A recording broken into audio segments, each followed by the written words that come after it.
Hello everyone, welcome to my another blog. ঈদের দিন প্রথম দিন আমরা ফুল ফ্যামিলি মিলে বের হয়ে গেলাম। দুপুরে খাওয়া দাওয়া শেষ করে আমরা বের হয়ে গেছি, একটু মন্দির দর্শন করলাম।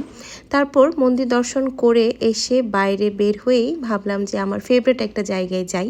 যদিও আমি বরাবরই এই জায়গায় যাই, কিন্তু আজকে বিষয়টা একটু অন্যরকম, যেহেতু মা এসেছে। মাকে নিয়ে এই প্রথমবার এই রেস্টুরেন্টে আমি এসেছি। তো মাকে প্রায়ই এই রেস্টুরেন্টটা গল্প করতাম, তো আমার মা বলতো যে হ্যাঁ একদিন যাব। তো আজকে সেই সুযোগটা পেয়ে গেলাম, আমরা মাকে নিয়ে চলে গেলাম আমার সেই ফেভারিট জায়গায়। মা ভীষণ পছন্দ করেছে এই রেস্টুরেন্টটা, বলছে যে হ্যাঁ আসলেই দেখার মতো একটা জায়গা। আমার আসলে বরাবরই এই রেস্টুরেন্টটা খুব বেশি ভালো লাগে, যার কারণ হচ্ছে এখানকার যে অ্যাটমসফিয়ার, এখানকার যে ওনাদের ডেকোরেট, মানে সব কিছু মিলিয়ে না আসলেই জায়গাটা অনেক বেশি পিসফুল। আর তাছাড়াও এই জায়গাটা হচ্ছে আপনি যদি জাস্ট এক কাপ কফি নিয়েও বসে অনেকটা সময় আপনি পার করতে পারবেন, এতটা সুন্দর জায়গাটা। এত সুন্দর বাতাস ছিল ওই দিন, মানে আসলে মন ভরে গিয়েছিল, ওখান থেকে উঠতে ইচ্ছে করছিল না। তো যাই হোক, রাতের বেলা হচ্ছে খাওয়া দাওয়া করব, তো বাসায় গিয়ে আর কি খাবো, এখান থেকে এই খাবার খেয়ে নিলাম। এখানে ফার্স্টে একটা মিক্স ভেজিটেবল নুডলস নিয়ে নিয়েছে। এই নুডলসটা আমার অনেক বেশি ভালো লাগে। তো আমি হচ্ছে এই রেস্টুরেন্ট না, যে রেস্টুরেন্টেই যাই আমার ফার্স্টেই প্রেফার থাকে, ফার্স্ট প্রায়োরিটি বলা যায় নুডলস।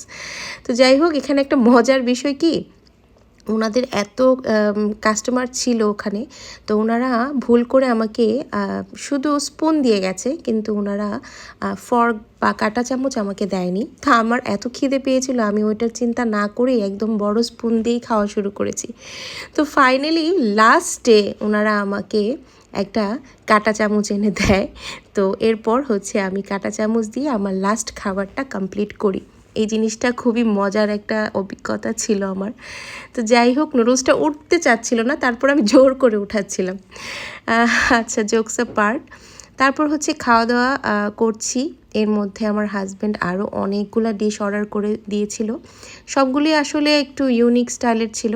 এই যে চলে এসেছে আমাদের একটা fish fry with French fry, একটা ওনাদের স্পেশাল একটা শেফ স্পেশাল সস ছিল, ওইটার সাথে খেতে খুব ভালো লেগেছে। মানে ফিশটা এতটাই সফট ছিল, মানে একদম মুখে দিতেই গলে যাচ্ছিল, এরকম একটা অবস্থা।